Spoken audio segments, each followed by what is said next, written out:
Nicole Ayala and Diego Bandido.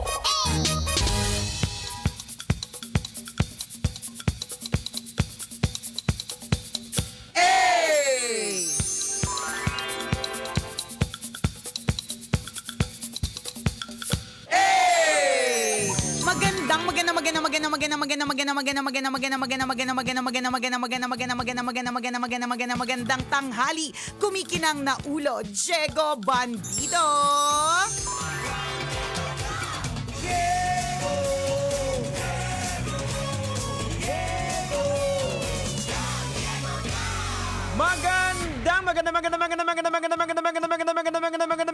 Magandang tanghali. Kumikinang ina.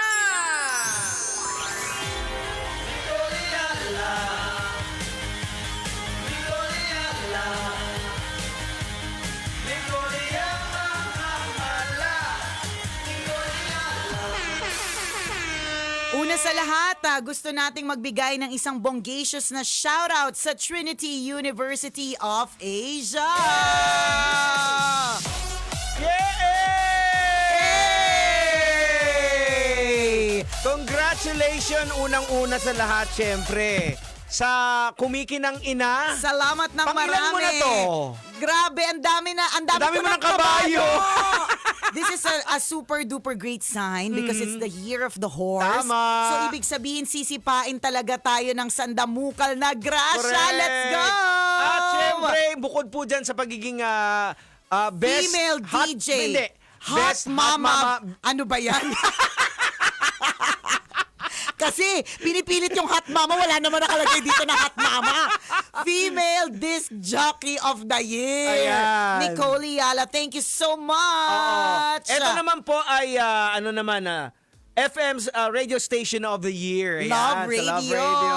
Salamat sa Thank you. pagbibigay ng award na ito ang ating Trinity University of Asia, mga students, mga educators. Maraming salamat. Alam nyo naman, lagi po namin itong pinupuntahan. Yes. So, maraming thank you. Hindi lang talaga ako nakarating kagabi, pero salamat. I am there in spirit. Yan. And congratulations pang-11 na pala ng Platinum Stallion Oo nga National Media Awards. Ayan, at parang hindi na tayo estranghero doon sa kanila. Hindi na, memorize na natin yung parking, memorize na natin yung lobby, Tama. lahat, yung elevator, Correct. ganyan. Oo. So maraming salamat po. Kapag nakakatanggap po kami ng ganitong mga awards, ito po mga ebidensya, pagpapatunay na yung saltik namin sa utak, meron Tama. palang patutunguhan. Correct. Yan.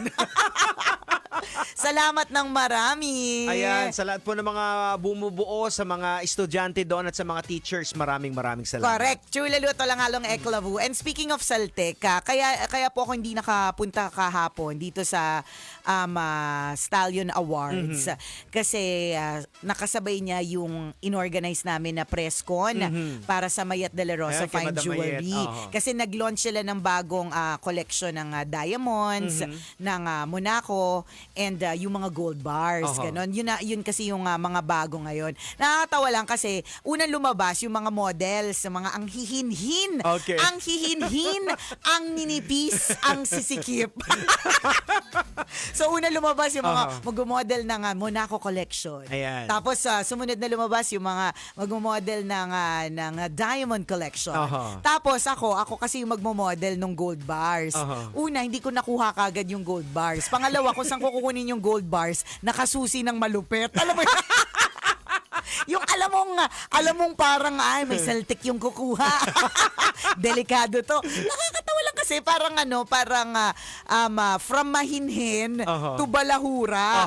Tapos yun yung parang sinabi ko dun sa media na ang brand na ito is inclusive. Actually yung media ang dami natutunan Tayo kasi nung araw na-realize natin, ito 'di ba realization natin dati, yung mga nagsusuot lang ng gold galing ng Saudi. Oo, totoo. Nagtatrabaho Yan, lang yung abroad. yes. O kaya kung meron kami mula sa lola mo na heirloom na yayamanin, Oo, yan. 'di ba? Saka mo nang susuotin. Correct. At saka sila lang. Oo. Sila lang talaga yung meron. Saka pag sinabi mong may suot na alahas, Yan. yung parang talagang may okasyon lang. Correct. Kaya kahit kung minsan may alahas, tinatago mo. Tama, 'di ba? So ngayon, dahil nga lumabas yung mga mahinhin na models, tapos biglang lumabas yung ambassador, which is ako, na maingay,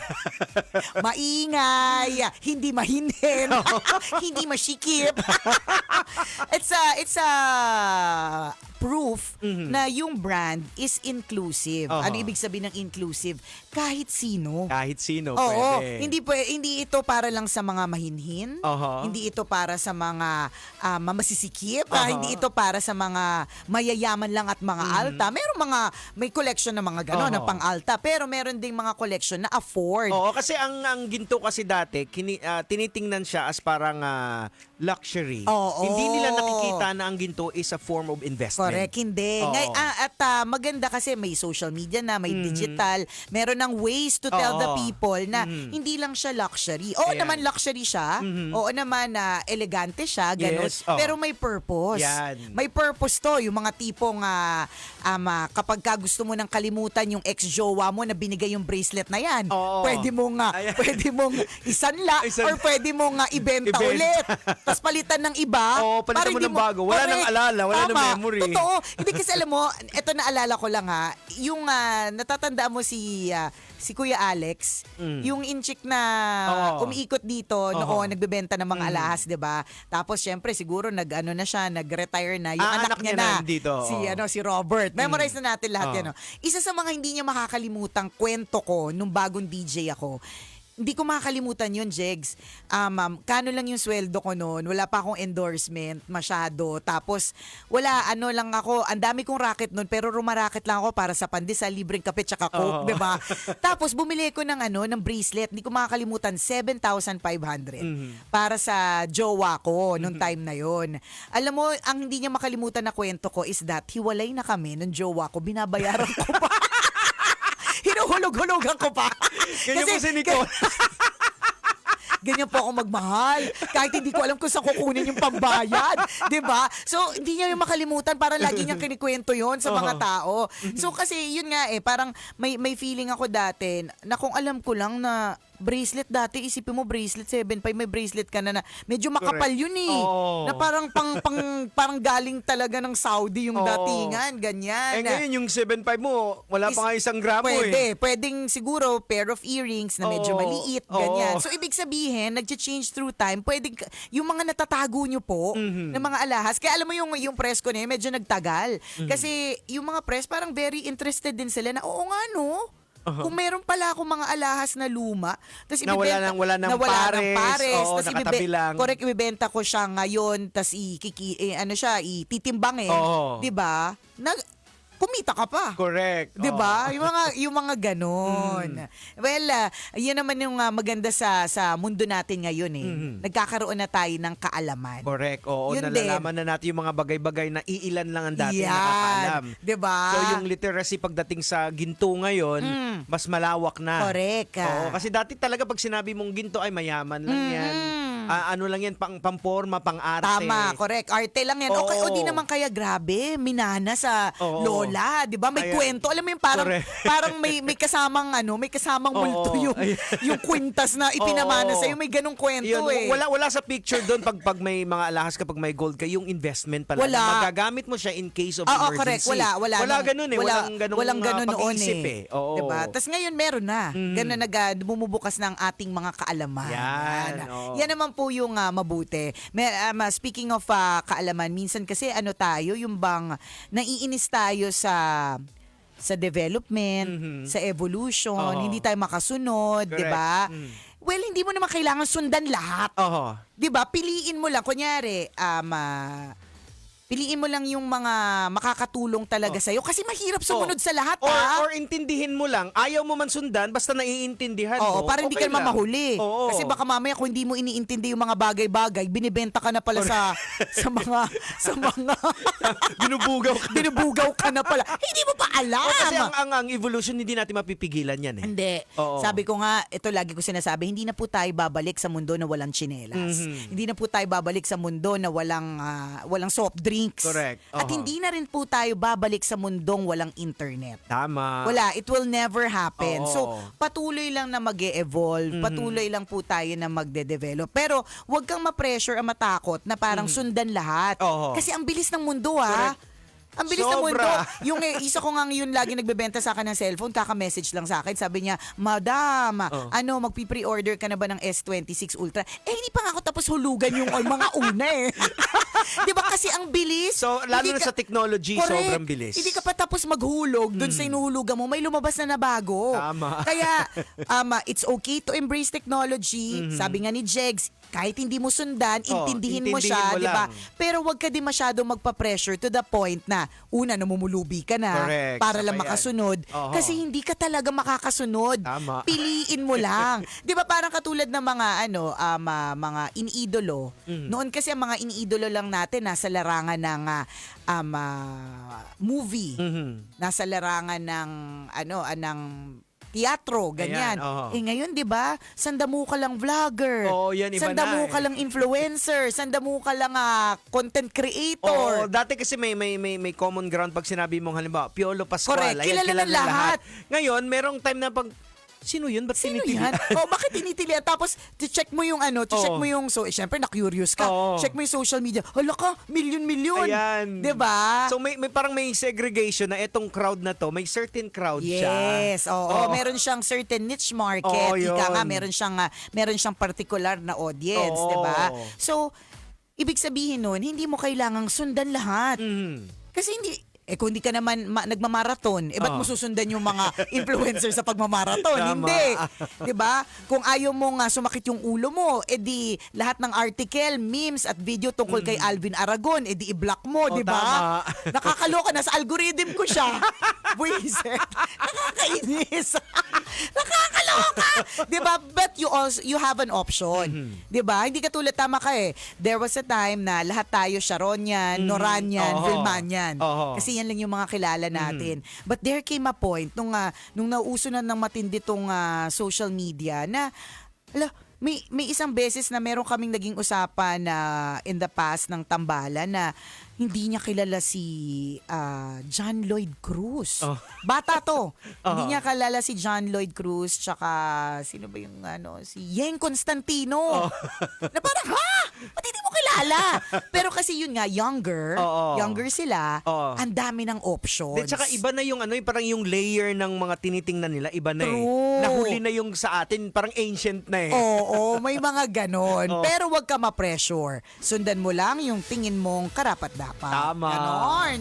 Ako po ang kumikinang naulo, Diego Bandido. At akong kumikinang ina mo, Nicole Yala. Kailangan pa bang i-memorize yan? Basic! Shout out, Tambalanisa since 2012, watching from Taiwan.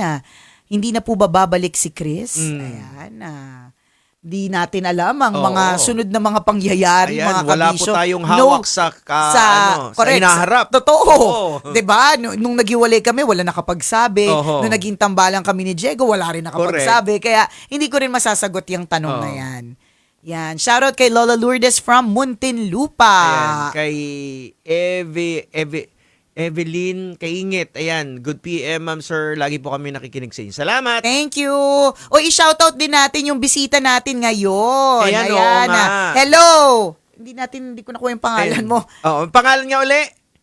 Si Jomar. Jomar. Ayan. Si Jomar na galing pang trabaho, dumiretso Oo. dito para makita tayo dito. Yan. Sana naman di ka nalungkot sa nakita mo. Charot. Lagi daw siyang tumututo ka sa podcast. Yay! Thank you Ayan. so much. Hindi ko po alam kung ano natututunan nyo sa amin sa podcast, Tama. pero kami po ay nagpapasalamat ng bonggacious. Ayan. Thank you. Si Jomar kasi ang trabaho niya is caregiver. So habang nagbabantay, nag-aalaga, nakikinig siya sa podcast. Yes. Tambalan. Thank you. Maganda kasi ang yun naman yung kagandahan ng podcast. Wala siyang time element. So, ibig sabihin, hindi kailangan 12 to 3 tumutok. Anytime na available ka at gusto mo. Tsaka ang ganda yung kwento kasi nagkwentuhan kanina ng Jomar na sabi ko, kailan ka nag-start na, Actually, nung pandemic daw. At 28 recently lang? Tama 2018 ka nag-aral. Akala niya daw, hindi niya na mapapakinabangan yung pinag-aralan niya until pandemic dumating. Oh, tingnan mo, ito yung mga kwentong pandemic na na you would say success story ng pandemic. Oo. May mga yumaman ng pandemic, may mga katulad ni Jomar na biglang nagamit yung Oo. kanyang kaalaman nung pandemic. Nabuksan ng oportunidad. Tama. Yan. Oh, 'di ba? Ayan. Oh well, thank you Jomar. Ayan, salamat sa pagbisita. pagbisita. Ayan. Shout out kay Dennis Villahermosa. Ayun, Dennis. Sabi niya kahapon nakita ko yung kanyang message, hindi ko lang nabasa agad na grabe, parang 1 week na pala since nandito sila sa Pinas. Ang bilis lang, 'di ba? Ayan. Yung digay ko amoy lobster pa ng fresh buffet.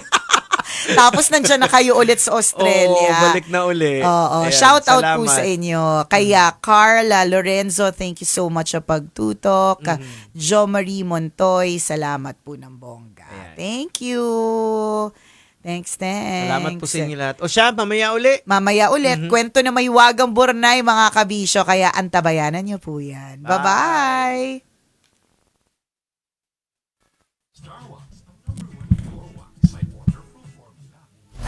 Metro's #1 Love Radio. Basic!